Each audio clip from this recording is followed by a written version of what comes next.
Hello and welcome to another episode of Let's Talk About It. My name is Emmanuel Jenkins. I am from the Delaware Developmental Disabilities Council. If you have not already, please make sure you hit the like button so you never miss an episode. And also give us a thumbs up and leave a comment on this video. So today I got the great pleasure of talking to our state election commissioner, Mr. Anthony, and also Chris from the elections office. Chris is the director of the IT department. So I want to welcome both of you to this episode as we're going to be discussing voting and how appropriate with the election right around the corner. So thank you both for joining me for this episode. Thank you. Thanks for having us. So when we talk about the Department of Elections, can you just give me an overview of what is the Department of Elections? What's the role? What's some of the responsibilities? Mm-hmm. And why do we have such a great department? Well, thank you. The Department of Elections here in the state of Delaware, we are in a pretty much a unique setup in the sense that we have a single statewide agency here that handles voter registration, election administration, as well as the other components of that related to campaign finance reporting as well. In a lot of jurisdictions in most of the country, that's handled on a very localized level, county, even municipality. But here in the state, like a lot of services, we have a consolidated state agency, which is really helpful because it's a uniform approaches to law, policy, equipment, things of that nature. So this department coordinates voter registration services that are to register voters to be eligible to vote in elections, as well as administers the elections themselves, actually doing all the aspects of that. Different parts of our agency handle different pieces of that. You know, our county offices, for example, confirm our polling places, file the local candidates at the county or in the city of Wilmington level, or state representatives and senators.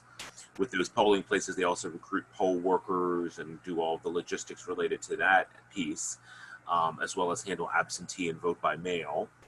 The central office, the state election commissioner, if you will, provides support services to all of those offices, manages the campaign finance, IT, other reporting and structure, and other related services. We all work together. And again, I thank you for your very kind words. We are very proud of our department. We're a relatively small agency by state standards, but certainly we have a lot of responsibilities, and we have a great team. So we're very excited about that, and very happy to be able to provide services to Delaware citizens and those eligible to vote and registered to vote.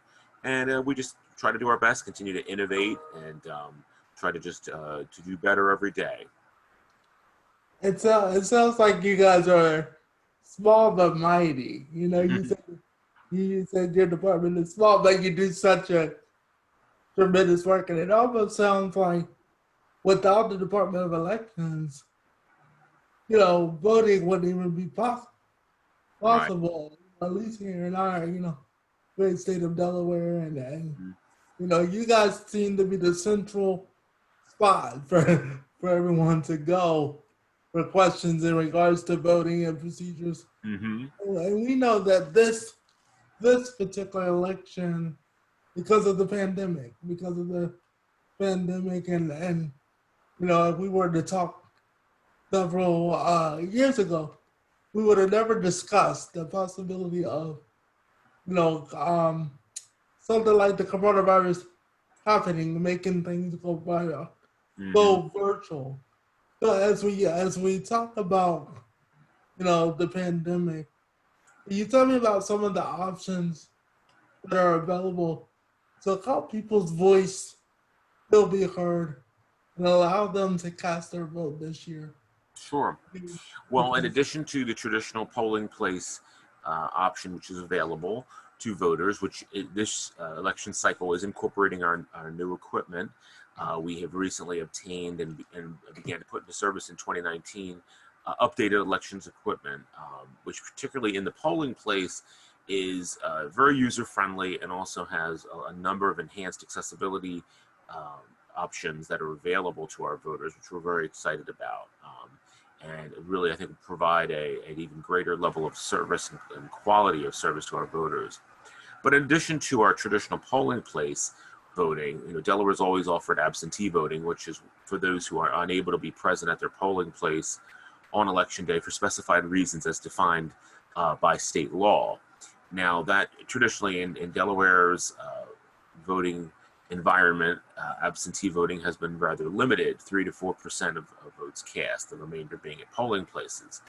Well, in light of the coronavirus, as you mentioned this year, and actions by the General Assembly to enact legislation to add another option, Delaware voters also now may take advantage of vote by mail. Now, functionally, vote by mail is very similar to absentee in terms of how the voter individually would experience being provided, applying for the ballot, being provided the ballot, returning the ballot. But vote by mail, in terms of a policy standpoint, is different in the sense that vote by mail is available to anyone, regardless of reason. There is no reason, in fact, required, unlike absentee voting. So that's greatly expanded how we deliver voting services to the public. And the public has certainly embraced this additional option, going from what I mentioned earlier, about 3 to 4% turnout via absentee, to nearly half by absentee, and now vote by mail. In the presidential primary, we had about 45% of our votes cast by absentee. And then for the state primary, when vote by mail was an additional option, in a side by side with absentee, we were just about the same. We were about 43%. And we've certainly seen tremendous interest for the general election. And we certainly expect to meet or exceed those percentages for the general election as well. Wow, I love the fact of the increase of people taking that option. You mentioned vote. Some of those options have always been there. Yes. But now because of the pandemic, people are taking advantage of those options. And I heard, you mentioned vote by mail and the absentee ballot. Can you explain? Can you explain how someone can also cast their vote online? I know it's part of the absentee, ballot. But can you just briefly explain how that option is also available? Sure.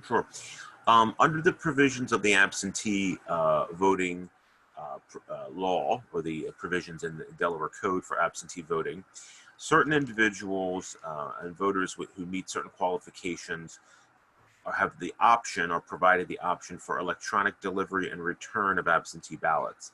So these are what is known in the elections world as UOCAVA voters, UOCAVA. We have a lot of acronyms, like any field, and that stands for our Uniformed and Overseas Citizens Absentee Voting Act. UOCAVA was the name of the legislation that enabled that, originally back in the 1980s and later updated in the 2000s.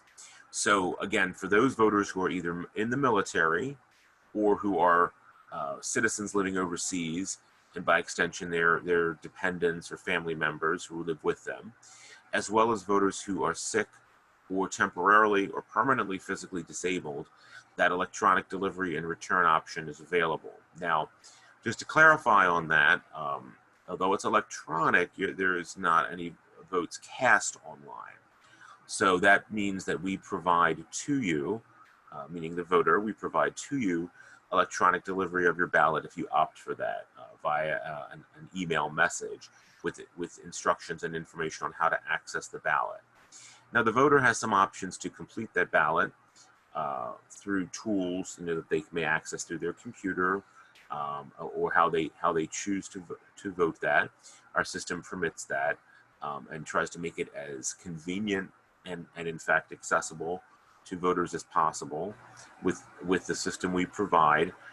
There is compatibility with accessibility tools and resources that some of our voters who may have a disability can utilize.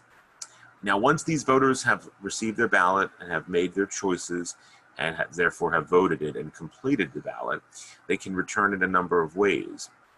There is the option to return the ballot via email again as an attachment. And we offer an encryption service called Egress. It's using the resource that the state government uses for conducting our business, which is very easy to use, and it's a significant level of additional security. But in addition to the electronic return, we do have the option to either to fax back the completed ballot, or you can certainly print it out and send it back via U.S. mail. That is also an option. And we'd like to let everybody know that again, the votes are not actually cast or online. The process ultimately on our end produces a paper ballot, which is a scannable with all the other absentee and vote by mail ballots that are distributed and returned by mail. And also, therefore, it is auditable as well, just like any other ballot. So it's kind of the best of both worlds. It provides, this platform provides the opportunity for voters to access their ballot in different ways, and especially for those who may need some accessibility accommodations, but while doing so, preserves your privacy and preserves your security and ultimately your independence of the voter to cast their vote on their own, ideally, completely independently. Wow, you touched on a lot of stuff there.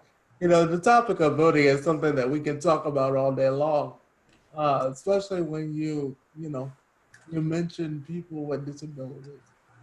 And I can tell you firsthand that I took advantage of the option to use those methods to get an absentee ballot to returning it by email, and I was quite impressed on how easy and how clear the process was to be able to cast my ballot and not have to go to a voting booth.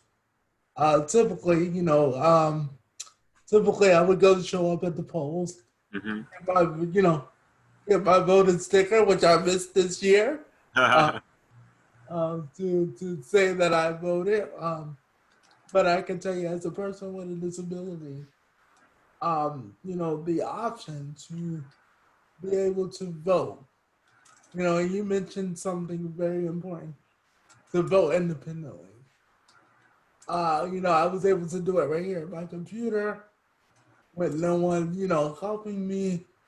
I was able to use my screen reader and all the different things that I need to be able to conduct business. So I can't speak for everyone, but thank you for the work that you guys have done to ensure that all people can get their voice heard at the polls.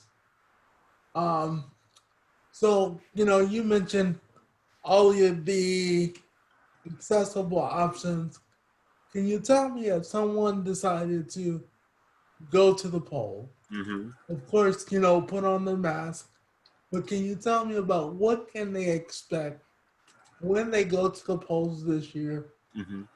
What are some of the measurements that are being taken because of the pandemic? Are they going to be checking temperatures? Mm-hmm. Kind of give us an idea of what that experience may look like this year at the polls. Sure, absolutely. So as you mentioned, we are asking certainly all voters to wear a mask just to protect themselves and other voters, as well as our poll workers who are very diligently serving in the polling place. When the voter arrives, one thing they should know in advance as part of the preparation for the voting process is that our poll workers are being provided personal protective equipment. They're also being trained on best practices for maintaining cleanliness and sanitary conditions in the polling place. So, in addition to this, the PPE, the personal protective equipment, they're being provided. They are being provided cleaning equipment as well, cleaning materials, and being instructed to clean equipment after each use, and also tools to maintain social distancing protocols in the polling place to try their best to do so. And we want to protect everyone. When the voter checks in, I kind of can give you a walkthrough in addition to the PPE total, or the PPE provision. Once the voter walks in terms of process and flow, what will happen is and again, this goes back to the new equipment I was mentioning earlier, is that the voter will have the opportunity to check in at a poll book. And this will be a bit different than the traditional paper poll list. This will actually be a tablet type device that has a secure connectivity, but also provides for an ability to scan and identification. In Delaware, photo ID is certainly not required by law, but as a practice and as a requirement, ID is asked for. Again, it doesn't need to be photo. And functionally, many people, just as out of habit and practice, produce either a state ID or driver's license. Those can be scanned on the poll book and pull the voter up immediately, which is a real plus. The voter would then be confirmed by the poll worker that they're in the correct location. Information online is correct, and they would then be checked in. The voter is then provided what we call an activation card. And this will be your paper ballot. This is an actual long, narrow piece of paper that will become the voted ballot and the ballot of record. And that ballot will be printed. It'll be printed by a small printer next to the poll book. It'll be printed with a barcode at the top. That barcode is basically a tool that when the card is inserted into the machine, into the area of the machine to the right of the screen, that will be where the ballot is later displayed with your choices printed on it. That will prompt the machine to pull up your particular ballot style, as we call it, the ballot for your district. These voting machines have the capability to display and store multiple ballot styles, again, making the whole process much more convenient for check-in. Just like at the poll books, you're no longer required to vote at only one machine, a certain set of machines for one election district, as we call our precincts, election districts, or you're not held to checking in one line with one portion of the alphabet on a paper poll list. So again, a lot more flexibility in this whole process.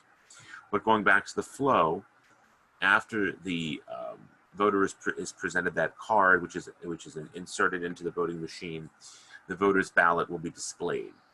Now, I'd like to also take this opportunity to talk about the accessibility options that we have on the voting machine. These new machines give us a great number of advantages. We have, the voter has the option, and again, fully on the voter's own. They do not need to bring anyone into the polling place to assist them, although they're welcome to, as long as it's not their supervisor from work or their union organizer. Again, that's provisions of the code. Anyone else can be brought in, a friend, a family member, or Right. poll workers may be asked to assist if a voter wishes, and if that's the case, poll workers of opposite political parties, to maintain nonpartisanship, would assist the voter rather in the voting booth. But going back for a moment to the independent option, which is of course ideally what we'd like all voters to have, the voter can take advantage of these accessibility options on the machine, things including increasing the font size of the ballot, displaying the offices individually as opposed to on a screen in the grid format that we're used to. We can utilize black and white versus color if someone has a vision challenge with color. We also have an audio representation of the ballot, full audio recording of all aspects of the ballot. And we also have a great device called the Universal Voting Console, which is the interface that also helps and augments use of those assistive technologies. The Universal Voting Console has a host of features, which includes buttons of different shapes and sizes with raised edges, different colors, Braille interpretation, the option to introduce headsets to, again, walk through that recorded presentation of the ballot, as well as an interface for sip and puff devices or other devices for those who may have mobility challenges. Those are available as well. So it really, the machine, it's a huge step forward in terms of accessibility options compared to what we had previously. Wow. And again, our whole method of operation is that we want all voters to be able to vote independently and without any distinction from any voters to have any distinction. Everyone can vote on the same equipment. These accessibility options are available to any voter without question. And one last thing, and I know I've talked a lot, but I just want to add one last thing on this. Something that we stress with our election officers, with our poll workers, is that we want our voters to be assisted or provided assistance in the way that they wish, if they wish to have assistance provided. We try to ensure with training our poll workers that they're very sensitive to the needs of the voters, and to certainly be there to offer assistance, but let the voter indicate whether the voter wishes to have assistance. Our goal is to provide service and support to the voter in any way possible. And if that's voting completely independently, using the assistive technology on the machines and devices available, that's great. If the voter wishes to have someone that they bring with them themselves, or if they wish to have those poll workers assist, that's fine too. But we want the voter to really make that choice and have how they need assistance, if they need assistance. Wow, thank you for that, because you answered 3 of my questions within that one answer. Mm-hmm. Thank you for sharing that. And again, we at the council really strive for people with disabilities to be independent. But I hear you guys take the extra steps to ensure that someone can vote independently or get assistance that they may need to be able to cast their vote. It's tremendous work. I remember, I'm a lot older now, but I remember when I first voted, I didn't get all the color coordination, the voice description. I didn't got the option to make it large or small, color contrast. So to see you guys make those changes, it's really a tremendous work. And as we wrap up this discussion, how can someone register to vote? I know there's time limits that you got to be registered by a certain time to be able to participate in the election. But perhaps someone may watch this video, a couple months down the road or next year, and wonder how can they get ready to register. That way, when the next 4 years come around, Sure, they're ready to get registered. How would they do that? sure. Absolutely. What I wanted to mention was certainly for the current election, we are past the registration deadline, which was October 10th. But like you said, for the future, the best bet would be for folks to, if they can access our services, if they're at the Division of Motor Vehicles, for example, that's a large provider. If they're seeking services through the Department of Health, Division of Health and Social Services, or the Department of Labor, are all the other means, as well as iVote. iVote's our voter portal, and that is a great one-stop shop as well. And I'd like, actually, I'll ask Chris if, because I don't want to, Chris was gracious enough to join us. I don't want to take up all the time without having Chris participate as well. Chris, I wanted to, maybe could ask you to offer some insights into the services available on iVote, the voter portal for all the voting public. Yes, thank you, Anthony. So for the voting public, we have iVote since I think 2010 or 2012.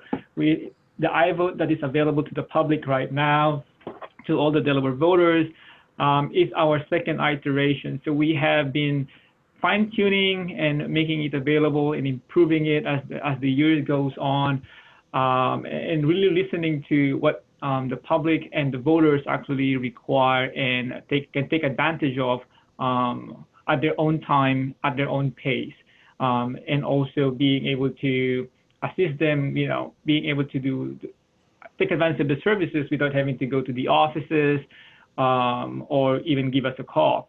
So it's more on a self-help tool portal. So on our on our iVote, you can visit it at ivote.de.gov. The services we offer are, if it's your first time, if you're not registered yet, you can certainly go ahead and to iVote and register to vote for the first time. If you are already registered, you can also use ivote.de.gov to update your registration. It could be because you have moved to a new address, you have changed your name, changed your phone number, or want to provide your email address to us. Those are the things you can do online. And other things can also include such as, for example, very relevant to the coming election. If you would like to receive a polling place card, not only you can certainly go online and check your polling place where you're supposed to vote. Your polling place will be available online when you log in. But at the same time, while you're at it, you could request for a polling place card to be mailed to you, and that facilitates your check-in process as well. Because if you receive your polling place card number one tells you where you're supposed to vote, your polling place, and it also has your voter ID on it. There's a barcode. So when you visit your polling place, you can just hand over your polling place card, and it will actually facilitate the check-in. As Anthony has alluded to, our poll book, our electronic poll book, the electronic check-in process is able to read the barcode and locate you easier, quicker, and more efficient than having to type your name and look you up. So that really facilitates your check-in and your voting experience if you decide to vote in the polling place this coming November 3rd. So other services also includes for those who are overseas, for example, our overseas citizens, our military, they can also request to register to vote online. And like for everybody else, at the same time, you can request for an absentee ballot or vote by mail ballot through ivote.de.gov. Again, Anthony mentioned about the differences between vote by mail and absentee. It's all about, being able to choose a reason, and one is not, for vote by mail, a reason is not required. You certainly submit your application online at iVote for requesting a paper ballot. After you requested your paper ballot, you can actually use iVote to track your application. You can check online and see, have we received your application? iVote can also assist you in tracking your ballot. Whether or not have we mailed your ballot and when we mailed your ballot. And you can also use iVote to track whether we have received your ballot and whether there were issues with your ballot that may require us to reach out to you or you reach out to us. So you can see whether or not your ballot was rejected. Maybe some folks, we always remind people to please sign your oath on the ballot. And if you happen to forget it, that could be a reason we are reaching out to you. And it's a great opportunity that you can check your ballot. Once you mail it in and send it back as early as you can use iVote to keep track of it. So those are the things you can do on iVote on a high level, yes. Wow. iVote sounds like the one-stop shop for everything. Chris, thank you for sharing that information. Definitely about that website and my very last question: if someone's on the website and they have technical difficulties navigating the website, is there a number that they can call to reach out to the Department of Elections to say, look, I'm online, this is not working, can you give me some guidance or let me know what I'm doing wrong to be able to complete whatever I'm trying to do online? Yeah, so basically, iVote, and it could be iVote. You could be on iVote and trying to look for information or trying to log in and use any of the services available online, or it could be in any of our websites for counties or for our elections office. We do have a list of numbers that people can actually call in, and we have from the central office, you can reach us at 739-302-739-4277. And we can certainly assist you in reaching out to the counties if you are unable to reach the counties of whether or not you are able to get the number to the counties. But you can always reach out to the main office at 302-739-4277, and we'll try to get you to the right person that can assist you. All right. Thank you guys so much. And I will make sure that the website and the phone number is in the description of this video. So as you are watching it, you will have that information there. I want to thank you both, Chris and Anthony, for taking time out of your very, very, very busy schedules, but especially around this time of year. But I look forward to continuing to work together to ensure that all people's voices are heard. And here at the council, on behalf of the council, we want to again thank you for the dedication that your department has made to ensure that people with and without disabilities are heard on election day. So again, thank you for your time. Thank you. Thank you all. Thank you all for watching. Remember to like and also subscribe to our channel so you never miss an episode of Let's Talk About It. Again, my name is Emmanuel, and I'll catch you next time right here on YouTube. Thanks for joining. Have a great day.